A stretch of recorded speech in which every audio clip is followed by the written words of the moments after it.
नमस्कार दोस्तों, आपका अनसॉल्व्ड वाली सीरीज में बहुत बहुत स्वागत है। आज हम लोग मैथमेटिक्स का सेट फर्स्ट जो कि 2024 का है, इसका कोड है 822 आइए। इसमें जितने भी 20 एमसीक्यूज पूछे गए हैं आज हम लोग उसको सॉल्व करने वाले हैं। तो आइए बिना किसी देरी के पहला क्वेश्चन सॉल्व करते हैं। पहला क्वेश्चन आपको दिख रहा होगा स्क्रीन पर कि किसी वृत्त पर एक बाह्य बिंदु से खींची जाने वाली स्पर्श रेखाओं की अधिकतम संख्या होगी। तो कितनी होती है भैया? देखिए, एक वृत्त मैंने बना दिया, ठीक है। एक वृत्त का बाह्य बिंदु मान लीजिए हमने यहाँ ले लिया, तो इस बाह्य बिंदु से वृत्त पर कितनी अधिकतम स्पर्श रेखा खींची जा सकती है? तो अधिकतम 2 ही स्पर्श रेखा आप देख पा रहे होंगे संभव है। तो इसका सही ऑप्शन हो जाएगा बी। अच्छा, ये स्पर्श रेखा जो मैंने खींचा वो आप किधर से भी खींच सकते हैं। जैसे देखिए, ये वृत्त है तो बाह्य बिंदु हम यहाँ भी ले सकते हैं ना, लेकिन स्पर्श रेखा हमेशा 2 ही खींची जा सकती है। ये मान लीजिए मैंने वृत्त बना दिया और यहाँ ले लिया बाह्य बिंदु, तो यहाँ से भी देखिए 2 स्पर्श रेखा, ठीक है। अगर मान लीजिए मैंने इसको कहीं भी ले लिया, ऐसे मान लीजिए तिरछा ले लिया, तो यहाँ देखिए 2 ही वृत्त, 2 ही स्पर्श रेखा। तो यही पूछा है कि अगर वृत्त के बाह्य बिंदु से वृत्त पर कितनी स्पर्श रेखा खींची जा सकती है? तो ओनली कितने? 2 वृत्त, 2 स्पर्श रेखा खींची जा सकती है, ठीक है। आइए दूसरा क्वेश्चन। लिखा है बिंदु 7,3 की वाई अक्ष से दूरी, ठीक है। देखिए यहाँ पर लिखा है 7,3। अगर आपको y अक्ष से दूरी पूछेगा तो हमें x वाला पॉइंट लेना है। तो y अक्ष से दूरी जो हो जाएगी वो 7 हो जाएगी। ये 7 क्या है? y अक्ष से दूरी, y अक्ष से दूरी। और जब ये 3 हो जाएगा x अक्ष से दूरी, x अक्ष से। इसमें आपको क्या बात समझनी है?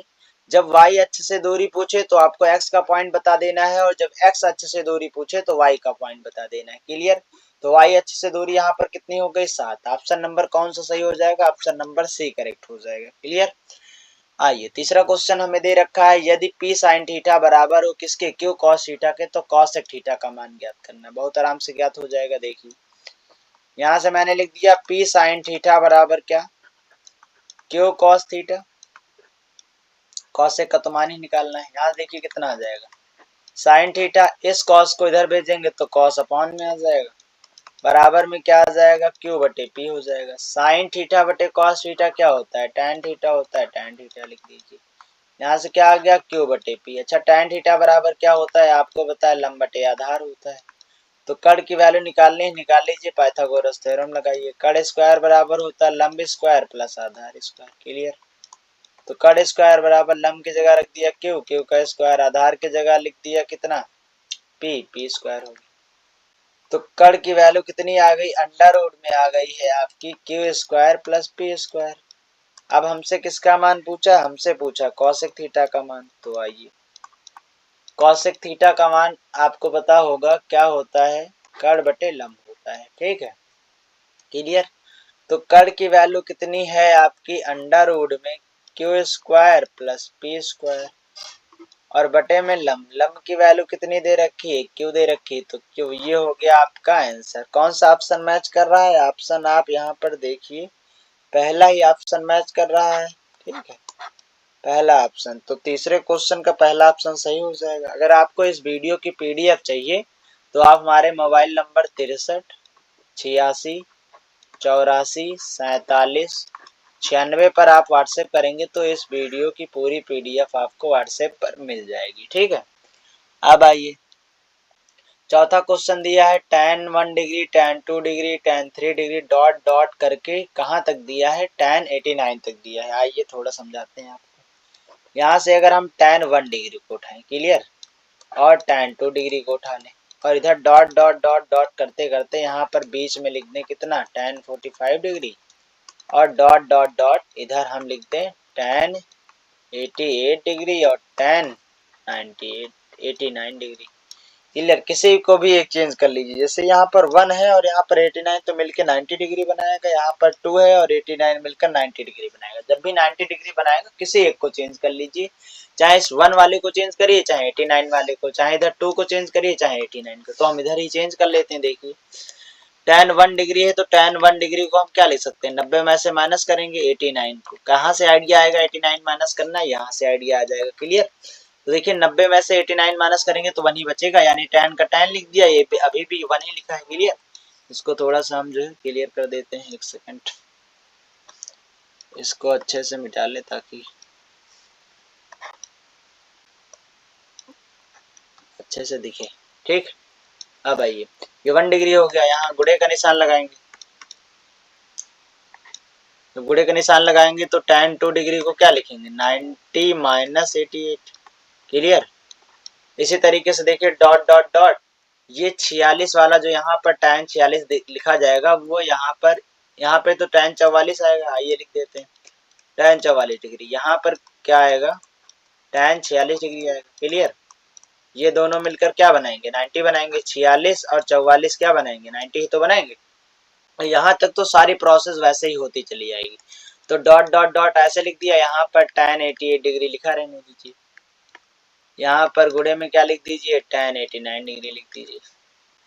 यहाँ पे देखिए ये है ऑड, 90 माइनस थीटा क्या होता है, cot थीटा हो जाएगा 10, ये हो गया 89 डिग्री। यहाँ से कितना हो जाएगा, tan 90 minus theta, cot theta हो जाएगा यहाँ से 88 degree. Dot dot dot tan 45 की वैल्यू 1 लिख दीजिए, और यहाँ पे tan 88 लिखा रहने दीजिए। यहाँ से आ गया tan 89 डिग्री। अच्छा, cot 89 को हम लोग क्या लिखेंगे, 1 अपॉन tan 89 लिखेंगे। क्लियर। और यहाँ से 1 अपॉन क्या लिख देंगे, tan 88 डिग्री लिखेंगे। इसको चाहते तो हम लोग फास्ट भी कर सकते थे। देखिए यहाँ पर cot और tan अपोजिट होते हैं, cot और tan अपोजिट होते हैं, काट देते हैं। बट हम आपको अच्छे से समझाने के लिए तो हमें पूरा सॉल्व करना पड़ेगा ना। tan 80 डिग्री गुणे यहाँ से कितना आ जाएगा, tan 89 डिग्री। तो यहाँ पर tan ऊपर नीचे कट गया, यहाँ भी ऊपर नीचे कट गया, बचा कितना, 1 बचा। तो 1 ही आंसर हो जाएगा। 1 इसमें ऑप्शन में दिया नहीं है, तो यहाँ पर डी नंबर ऑप्शन करके क्या लिख दीजिए, 1 लिख दीजिए, यही उत्तर सही हो जाएगा। ठीक, 1 सेकंड, इसको थोड़ा हम सही से लिखते हैं भाई, 1 सेकंड। ओ माय गॉड, यहाँ पर देखिए थोड़ा सा हम इसको इससे रेजर से मिटा लेंगे। और हाँ, यहाँ पर हम डी नंबर ऐसे गोला कर दे रहे हैं, और ये 1 उत्तर आएगा, यही आपका सही ऑप्शन हो गया। क्लियर। अब आइए पांचवा क्वेश्चन। पांचवा क्या दे रखा है, यदि समीकरण 3x square plus 5x minus Q बराबर 0 के मोल बराबर है तो क्यू का मान ज्ञात करना है। मोल बराबर है तो डी की वैल्यू 0 हो जाएगी, क्यू का मान आराम से ज्ञात कर लेंगे। देखिए डी बराबर क्या होता है, बी स्क्वायर माइनस 4ac। यहाँ पे आपको बता देते हैं एबीसी की value 3x square plus 5x लिखा है, माइनस का क्या लिखा, क्यू बराबर 0। तो एक्स स्क्वायर का जो भी कोफिशिएंट होता है वो ए होता है, और एक्स का कोफिशिएंट जो होता है बी, बाकी जो बच गया विद सिंबल के साथ में उसी की वैल्यू होती है। डी बराबर 0 हो जाएगा क्योंकि मोल बराबर है। बी की जगह आपको कितना मिला, 5, स्क्वायर लगाना, स्क्वायर लगा दीजिए, माइनस 4। ए की जगह आपको 3 मिला, और सी की जगह क्या मिला, माइनस क्यू मिला। सॉल्व कर लीजिए। 5 का स्क्वायर कितना आ गया, 25। यहाँ देखिए ये माइनस माइनस मिलके क्या हो गया, प्लस, 4 3 12 क्यू हो गया। ठीक है, ये 25 को उधर भेज दीजिए, तो देखिए ये हो जाएगा आपका 12 क्यू बराबर 25 को उधर भेज दिए तो माइनस का 25 हो गया। क्यू की वैल्यू बतानी थी, क्यू बराबर कितना आ गया, 25/12 आ गया। क्लियर। कौन सा ऑप्शन में आपको दिख रहा है, -25/12 जो है दिख रहा पहले ऑप्शन में, तो पांचवे का पहला ऑप्शन जो है एकदम करेक्ट हो जाएगा। अब आइए क्वेश्चन नंबर 6 सॉल्व करते हैं। क्वेश्चन नंबर 6 में देखिए क्या लिखा है, समांतर श्रेणी -62 -62 डॉट डॉट डॉट 7, 10 का ग्राहमा पद ज्ञात करना। आइए, -62 लिखा है, -59 लिखा है, डॉट डॉट डॉट 7 लिखा है, 10 लिखा है, तो साफ साफ आप यहाँ पे देखिए 7 और 10 में कितने का अंतर है, 3 का अंतर है। ठीक है, तो डी की वैल्यू कितनी यहाँ पर आ गई, 3 आ गई। ए का मतलब प्रथम पद, तो ये हो गया ए का मान, इधर लिखना चाहते हैं तो लिख दीजिए ए का मान -62। अच्छा, इस श्रेणी का हमें ग्राहमा पद चाहिए, तो ग्राहमा पद देखिए कैसे ज्ञात करेंगे। 11 का मतलब है ग्राहमा पद, इसको हम क्या लिखते हैं, a + 10d लिखते हैं। क्लियर। तो a11, 1 सेकंड, a11 हमें निकालना है, तो a का मान देखिए कितना है, -62 + 10, d का मान कितना है, 3, यानी आ गया a11 बराबर, यहाँ से आ गया -65, 10 × 30 हो गया, माइनस हो जाएगा तो माइनस का कितना बचेगा, 32 बचेगा। तो a11 यानी ग्राम में पद का मान कितना आ गया, -32। ऑप्शन नंबर बी करेक्ट हो जाएगा आपका छठे का। आगे बढ़िए। सातवां क्वेश्चन दे रखा है P बराबर 0.05, तो P ए कितना मतलब नॉट, ठीक है, ये हमें मान ज्ञात करना। देखिए P का मतलब है, P का मतलब प्रोबेबिलिटी, E का मतलब है इवेंट, तो ये इवेंट 0.05 हुई है, तो जी मतलब इवेंट ना होने की पॉसिबिलिटी क्या बतानी है। तो ये फार्मूला होता है भैया, क्या होता है फार्मूला, देखिए P प्लस P ए पर नॉट, ये दोनों बराबर होते वन। इसका मतलब है घटना घटने की प्रायिकता, इसका मतलब है घटना ना घटने की प्रायिकता। तो हमें ये ज्ञात करना है, तो देखिए घटना ना घटने की प्रायिकता यहाँ से आ गया 1 माइनस का आ गया आपका P, लगा दीजिए भैया फार्मूला यहाँ से आ गया 1, यहाँ से कितना लिखेंगे हम 0.05 माइनस कर देंगे तो आपको पता है कितना बचेगा, घटाना आपको आता ही होगा, 0.95 आ जाएगा। ठीक है, ये हो गया answer, option number D correct हो जाएगा बिना किसी टेंशन के। ठीक है, आइए हाँ, यहाँ पर देखिए क्या लिखा है, एक थैले में 3 लाल और 5 काली गेंदें हैं, इस थैले में एक गेंद यथाच्छ निकाली जाती है, गेंद के लाल होने की प्रायिकता ज्ञात कीजिए। इस क्वेश्चन को तब तक सॉल्व कर रहे हैं, अगर वीडियो को लाइक नहीं किए तब तक इस वीडियो को क्या करिए, लाइक कर दीजिए। आइए देखिए, पहले लाल गेंद के लिए हमने लिख दिया रेड बराबर कितना 3, काली गेंद के लिए हमने लिख दिया यहाँ पर ब्लैक, कितनी है 5, एक गेंद निकाली जाती है, बहुत आसान है। देखिए पॉसिबिलिटी हमें निकालनी, तो कुल गेंद हम जो है उसको अपान में रखेंगे, तो कुल गेंद कितनी हो गई 3 और 5 8। कौन सी गेंद की प्रायिकता बोला है, लाल गेंद होने की प्रायिकता बोला है, लाल गेंद कितनी है 3, तो 3/8 यही आंसर हो जाएगा, 8वें का पहला ऑप्शन सही हो जाएगा एकदम। आइए चित्र में यहाँ दिया है डी पैरेलल है बीसी की, यानी ये डी पैरेलल है बीसी के, थ्योरम लग जाएगा। यहाँ सीई का मान ज्ञात करना है, बहुत आसान है, ये सी की जगह अगर x मान ले तो x का मान रख देंगे। बस देखिए ये a/d लिख दें, ठीक है, a/d लिखा है तो d/b लिख दीजिए, क्लियर। जिस क्रम में आप यहाँ पे लिखें वैसे इधर भी लिखना पड़ेगा, a से यानी e लिखिए, a से a लिख दिया, बटे a से लेकर c लिख दीजिए या c से लेकर a लिख दीजिए, बात एक है, तो c से a लिख दिया मैंने। आइए ad का मान कितना है 1.3 रखिए, dB कितना है 3.9 है, 3.9 रख दीजिए। ए का मान कितना है भाई साहब 1.5 है, 1.5। सी का मान कितना है x का x लिख दीजिए, ये पॉइंट से पॉइंट हट गया, 13 तिया 39 होता है, यहाँ 15 तिया 45 होता है, पॉइंट लगा है तो 4.5 हो जाएगा।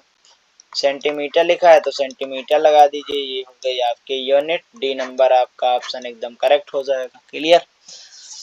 अब आइए 10 नंबर क्वेश्चन समझते हैं, क्या दिया है, लिखा है चित्र MNL, ठीक है, मतलब इस त्रिभुज की बात करना चाह रहे हैं, इसमें m जो है वो q के बराबर है और ये दोनों 70 डिग्री है, क्लियर, ये 70 तो ये 70, ठीक है। आइए लिखा है mn बराबर 3 सेंटीमीटर, mn बराबर 3 सेंटीमीटर यहाँ दे रखा है, क्लियर, और ये भी 3 सेंटीमीटर यहाँ पर। ml बराबर दिया है 4.5, ठीक है, ये भी दिया है। pq बराबर 2 देखा है, पी क्यू बराबर कितना दे रखा है, पी क्यू बराबर 2, ठीक है, सब मेंशन ही है जो इसमें लिखा है। तो हमसे पूछा है तो निम्नलिखित में से सही कौन सा ऑप्शन होगा, तो आइए सबसे आसान तरीका बता दे रहे हैं आपको। यहाँ पर देखिए ये 70 है, ठीक है, और यहाँ पर ये 70 है, यानी कि जिस प्लेस पर m लिखा हो उसी प्लेस पर q लिखा हो, चेक करिए।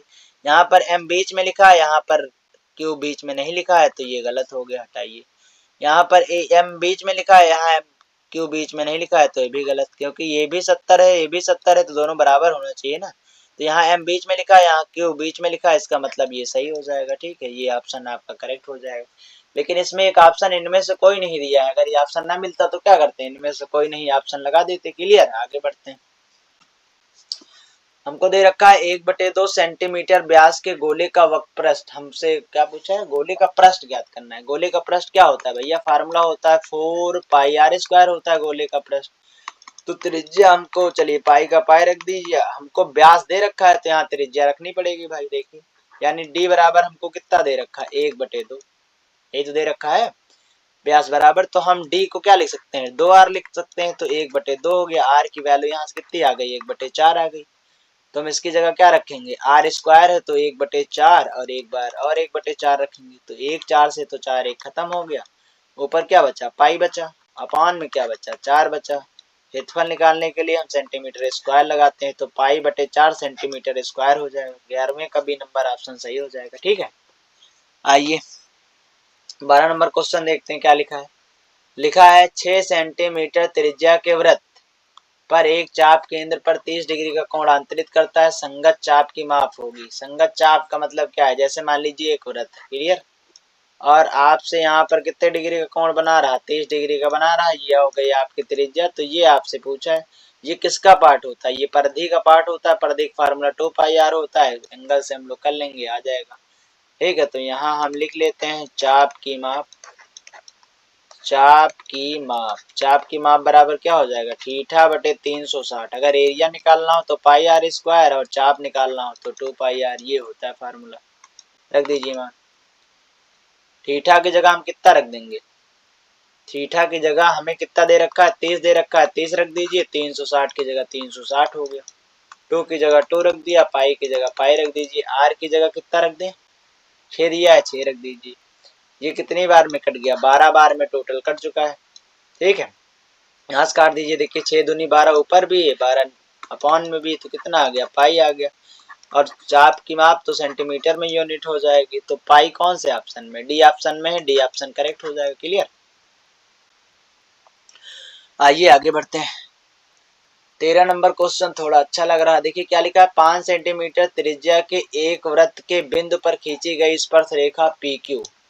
आइए बना लेते हैं चित्र। हमसे कहा है कि एक सर्कल है, ठीक है, इस सर्कल की त्रिज्या है 5 सेंटीमीटर। क्लियर, यहाँ रख दीजिए 5 सेंटीमीटर। क्लियर, इसने कहा है एक वृत्त के बिंदु पर खींची गई स्पर्श रेखा पी क्यू है। तो एक यहाँ बाह्य बिंदु ले लेते हैं, इसको आप ओ मान लीजिए। स्पर्श रेखा हमने खींच दिया। इस स्पर्श रेखा की लंबाई इन्होंने बताया है क्या है, पी क्यू दे रखा है। क्लियर, देखा केंद्र ओ से जाने वाली एक रेखा से बिंदु क्यू पर मिलती है। ठीक है, केंद्र ओ से जाने वाली कहाँ पर मिलती है, क्यू से मिल गई, ये बन गया चित्र। ओ क्यू बराबर कितना दे रखा है, 12 दे रखा है। क्लियर हो गया 12। तो बोला है तो पी क्यू की माप होगी। अब आइए देखिए यहाँ पर क्या कॉन्सेप्ट लग गया, ये त्रिज्या है और ये स्पर्श रेखा है। तो त्रिज्या स्पर्श रेखा पे लंब होती है, आपने में पढ़ रखा होगा सर्कल वाले चैप्टर यानी वृत्त वाले चैप्टर में। तो यहाँ से आप देखिए ये क्या है, 90 डिग्री, ये 90 है, तो ये 12 क्या हो गया, 12 कड़ हो गया। ठीक है, ये 12 कड़ हो गया। और किसी भी त्रिभुज की सबसे बड़ी भुजा कड़ होती है। तो आपको पता है एक त्रिप्लेट होता है 5 12 13।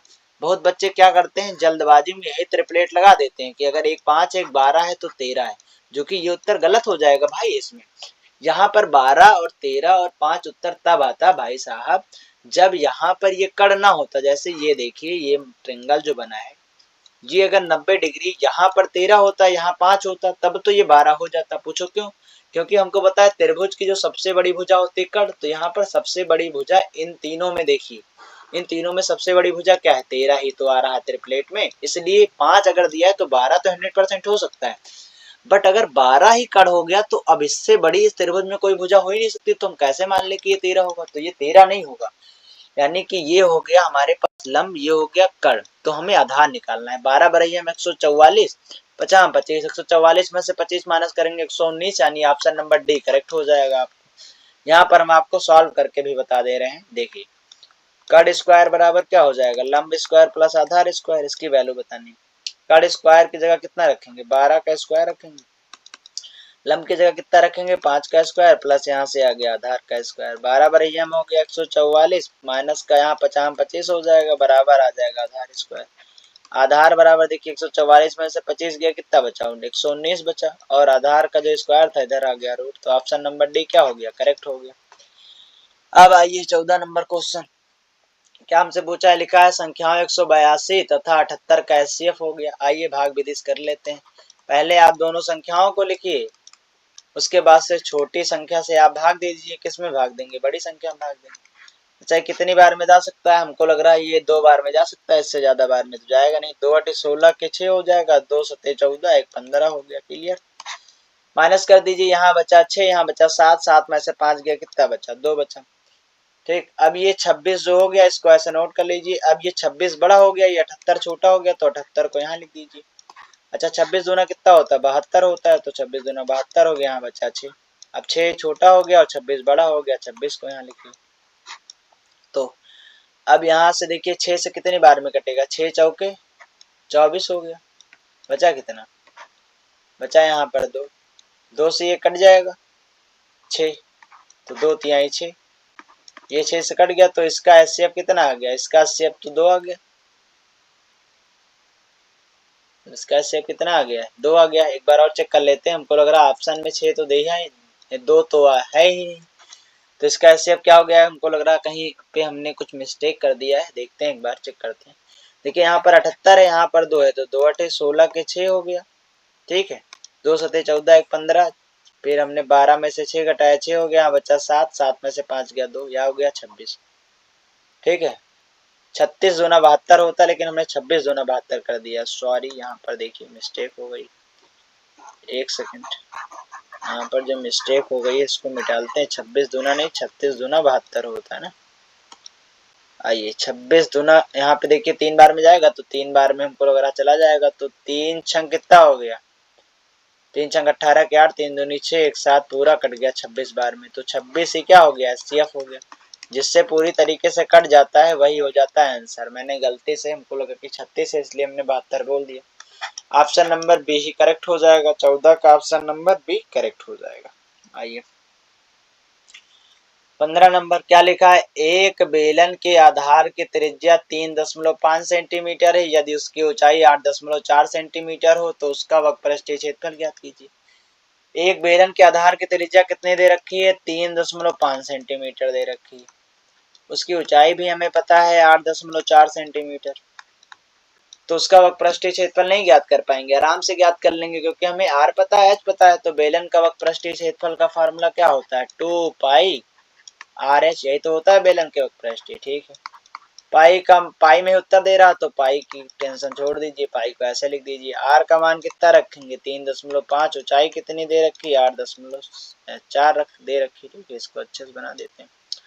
आइए गुणा कर लीजिए कि 3.5 दूना कितना हो गया, 7, 7 से इसको गुणा कर दीजिए, बस 7 चौक 28 के 8 हो गया, 7 बटी 56, 57 58 हो गया, 58.8, और ये पाई क्षेत्रफल निकाल रहे थे तो इसलिए सेंटीमीटर स्क्वायर। 58.8 पाई कहाँ दिया, ऑप्शन नंबर डी में दिया है, 15 का ऑप्शन नंबर डी करेक्ट हो जाएगा। आइए 16 नंबर क्वेश्चन क्या दे रखा है, 4 सेंटीमीटर त्रिज्या वाले एक वृत्त के त्रिज्यखंड का कोण 60 डिग्री है, उसका क्षेत्रफल ज्ञात कीजिए। देखिए आर बराबर दे रखा है आपको कितना, 4 सेंटीमीटर दे रखा है, और थीटा बराबर कितना दे रखा है, 60 डिग्री। उसका क्या हमें क्षेत्रफल ज्ञात करना है, तो क्षेत्रफल का फार्मूला क्या होता है, थीटा बटे 360, गुणे क्षेत्रफल निकालना है तो पाई आर स्क्वायर, और अगर हमें चाप निकालना है तो 2 पाई आर। थीटा की जगह 60 रख दीजिए, बटे 360 रख दीजिए, पाई में ही उत्तर दे रहा तो पाई ऐसे रहने दीजिए। आर कितना है, 4, स्क्वायर की वजह से 2 बार लिखेंगे। ये 60 से कितनी 6 बार में कट जाएगा, ये कट जाएगा 2 दूनी 4, ये कट जाएगा 2 तिहाई 6, ये हो गया आपका 4 दूनी 8 पाई, बटे कितना आ जाएगा 3। ये सेंटीमीटर का सेंटीमीटर स्क्वायर हो जाएगा, 8 बटे 3। पाई किसमें आंसर आ रहा, ऑप्शन नंबर सी में आ रहा, तो सी नंबर ऑप्शन आपका एकदम करेक्ट हो जाएगा। अब आइए 17 नंबर क्वेश्चन सॉल्व करते हैं। लिखा है द्विघात समीकरण x square plus x minus 1 का विविधकर ज्ञात कीजिए। आइए ज्ञात कर लेते हैं, x square plus x minus 1 बराबर 0, विविधकर क्या होता है, डी होता है, डी का मतलब बी स्क्वायर माइनस 4ac, लगाएंगे फार्मूला।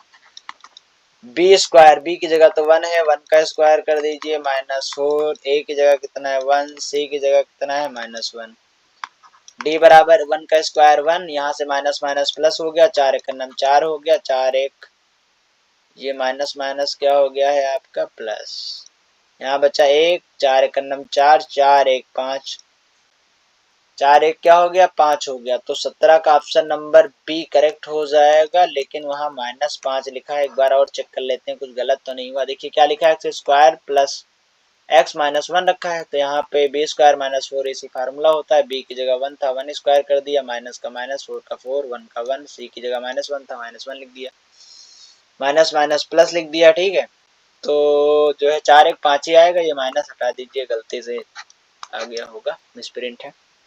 आइए 18 नंबर क्वेश्चन क्या है, द्विघात समीकरण हमें दे रखा है लेकिन ऑर्डर में नहीं दिया, इनके मूलों का योगफल बताना है। तो अगर ये ऐसे लिखा है, पहले समझिए, तो पहले इसको ऑर्डर में लिखिए। ऑर्डर क्या होता है, पहले सबसे ज्यादा घात, फिर उससे कम घात, ज्यादा घात, फिर सबसे कम, बराबर 0। मूलों का योगफल यानी अल्फा प्लस बीटा, यही तो होता है मूलों का योगफल। मूलों का योगफल होता है माइनस बी बटे, यही होता है फार्मूला। माइनस का माइनस, बी की जगह -4 है, ए की जगह 4 है, माइनस माइनस प्लस, 4 से 4 कट गया, 1 आ जाएगा प्लस का। ऑप्शन नंबर आपका सी एकदम करेक्ट हो जाएगा। 18 का आइए 19 नंबर क्वेश्चन। 19 नंबर क्वेश्चन में हमें क्या ज्ञात करना है, माध्य ज्ञात करना है। तो पहले हम लोग अंतराल लिखेंगे। क्लियर। 10 से 20 लिख दीजिए, 20 से 30 लिख दीजिए, 30 से 40 लिखिए और फिर 40 से 50 लिखिए। अब हमें जो है एफ आई तो दे रखा है, लेकिन एक्स आई ज्ञात करेंगे। तो एक्स आई ज्ञात कैसे होगा, देखिए अपर लिमिट बटे लोअर लिमिट जोड़ के आधा करेंगे, 10 में 0 जोड़ेंगे 10, आधा करेंगे 5, 10 की गैपिंग दिख रही, 10 जोड़ दीजिए, 5 10 15, 15 में 10 जोड़ेंगे कितना हो जाएगा 25, 25 में 10 जोड़ेंगे 35, 35 में 10 जोड़ेंगे 45 हो गया। ये आपका क्या है, एक्स आई और ये एफ आई। अच्छा, एफ आई की वैल्यू कितनी आ गई है 4, इसकी वैल्यू आ गई 7, इसकी वैल्यू आ गई 5, इसकी वैल्यू आ गई 8, इसकी वैल्यू कितनी आ गई 6 आ गई। क्लियर। अब बस आपको फार्मूला लगा देना है। समांतर माध्य बराबर फार्मूला होता है सिग्मा एफ आई एक्स आई बटे सिग्मा एफ आई। बस जोड़ के रख दीजिए यहाँ पर। देखिए पहले इन दोनों का गुणा करेंगे तभी तो सिग्मा एफ आई एक्स आई आएगा। सिग्मा एफ आई गुणा करिए, 4 पंचे 20, 15 सत्ते 105, 25 पंचे 125, 35 अटे कितना हो जाएगा 8 पंच 40 के 0, 8 तिरिक 24 और 4 28, 280, 45 छक्का कितना हो जाएगा 6 पंचे 30 के 0, 6 चौक 24, 3 27, 270 हो जाएगा। ठीक है, अब इसको ऐड करिए तो देखिए 5 5 10 के 0 यहाँ लिख दीजिए। अब यहाँ देखिए 2 ये हो गया, 2 2 4, 8 12, 7 19, 19 और 1 20 कैरी जो थी, कैरी आई 2, यहाँ से आ गया 1 1 2 2 2 4 2 6 और 2 कैरी कितना हो गया 8। तो यहाँ पे हम लिखेंगे कितना 800 लिखेंगे। फ्रीक्वेंसी को ऐड करते हैं। यहाँ पे देखिए 7 4 11, 5 16, 16 8 24, 24 थे 30, तो यहाँ पे कितना लिख दिया 30। 0 से 0 कट गया, आप 3 से भाग दें 80 में, देखिए कितना आता है। 3 दूनी कितना होगा, 3 दूनी 6 होगा, तो यहाँ से आ गया 6 बचा 20, 3 छंग कितना होगा 18 होगा। यहाँ बचा 2 पॉइंट लगा दीजिए, 0 बचा, फिर 3 छंग 18, फिर 3 छंग 18, बार बार ऐसे चलता चला जाएगा। यानी ऑप्शन नंबर बी में 26.66 है। तो यही उत्तर एकदम करेक्ट हो जाएगा। अब आइए आगे बढ़ते हैं। लिखा है निम्नलिखित सारणी का माध्यक वर्ग है। निम्नलिखित सारणी का माध्यक वर्ग ज्ञात करना बहुत आसान होता है। ये सॉल्व कर लेते हैं। 0 से 10, 10 से 20, फिर 20 से 30, 30 से 40 और 40 से 50। इसमें देखिए हमें वो सब एक्साई वक्साई याद करने की कोई जरूरत नहीं। फ्रीक्वेंसी जो लिखी वो लिख दीजिए 8 6, उसके बाद 11, उसके बाद 18, उसके बाद से 6। संचयी बारंबारता ज्ञात करना है। पहले 8 का 8 लिख दीजिए, इसको जोड़ के यहाँ लिख दीजिए 8 6 14, 14 में 11 जोड़ेंगे कितना हो जाएगा 25, 25 में 18 जोड़ेंगे कितना हो जाएगा 43, 8 5 13 3, 2 3 4, 43 और 6 कितना हो जाएगा 49। अब क्या करेंगे, यही n की वैल्यू होती है इसमें। ये 49 को 2 से आधा करेंगे, भाग कितना 24 दूना 48 होता है, 0.5 आ जाएगा। ठीक है।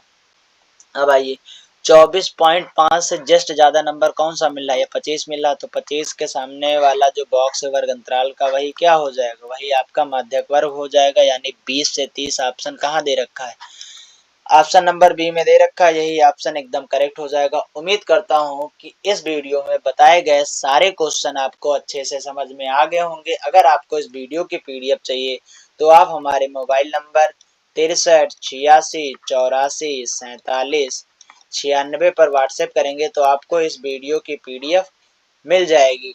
अगर आपने इस चैनल पर पहली बार विजिट किया है तो इस चैनल को अवश्य सब्सक्राइब करके इस चैनल को और बड़ा करिए और आप मेहनत से पढ़ाई करते रहिए ताकि आपके यूपी बोर्ड के एग्जाम में अच्छे नंबर आ सके। लास्ट तक वीडियो देखने के लिए थैंक यू वेरी मच।